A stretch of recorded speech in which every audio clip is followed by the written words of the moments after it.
Hey everyone, Sean at Galaxy Guitars. What we have here is a very rare, very cool, very underrated guitar. It is a 1980 Odyssey guitars, and I speak highly of them because, well, I was the second employee at Odyssey back in 76 and 77 before I went off to Europe. Although I didn't make this particular guitar, I sure made a lot of them. This is a very cool guitar. Neck through body, uh, ash wings, maple, three-piece maple neck with a mahogany veneers in between. Uh, Grover Imperial tuners. The Odyssey logo, that if you don't know what an Odyssey is, you'll never know by reading that. All brass hardware, and trust me, I spent a lot of hours making brass hardware at Odyssey. Truss rod covers, the logo, and obviously the bridge and the tailpiece. Underneath this bridge is a 3/4 inch brass sustain block, very popular in the 70s. Brass knobs, even the nut is hand cut brass, and this is an original factory knob. You can tell by the scalloping on it.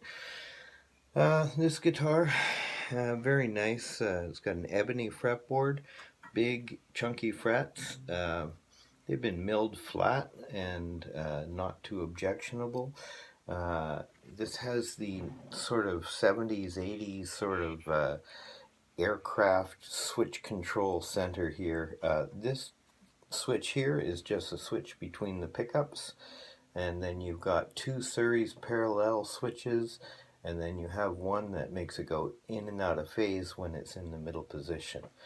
So I'll just demo a couple of open chords and let you hear the different tonality between. Yeah, so here's the neck pickup in full volume and tone.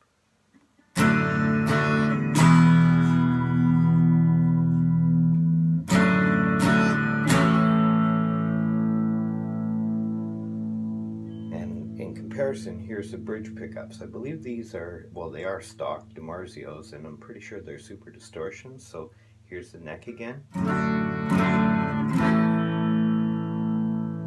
Here's the bridge.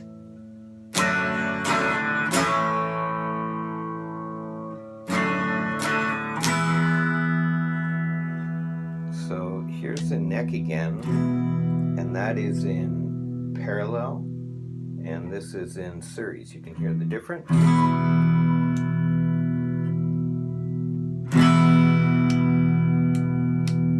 Well, it's subtle, but you can tell that there's less drive when it's in the down position than in the up position. And again here on the lead pickup,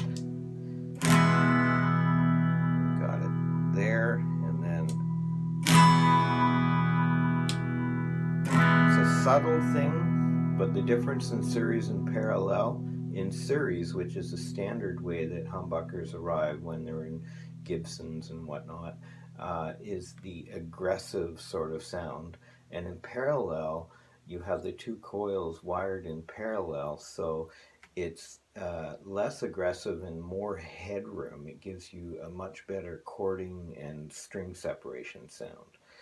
And then in the middle position, the switch, by the way, is a bit goofy for the in and out of phase. It's got a slight bend to it. I don't know if you can see that. Where are you? Yeah, there you are. It is operable, but you'll probably want to replace that switch because it kind of spins around a bit at times. So here's the pickups in series, and here they are out of phase. You can hear it's much thinner and gives you more, again, chord brightness and string separation. You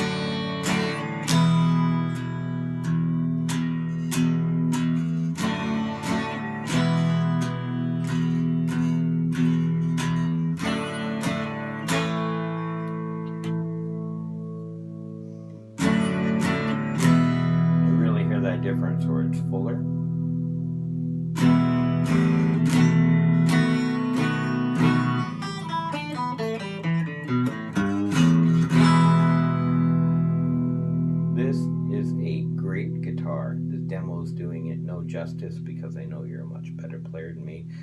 But this is a true collectible. I would put this up. They were called the Paul Reed Smiths after Paul Reed Smith came out. You can see a bit in the influence and the design and the carving of it. Um, a great value. I'd say the replacement cost on this guitar would be easily in the $3,000 to $5,000 range if they were produced nowadays. Unfortunately, they went under in 1982. So enjoy the guitar.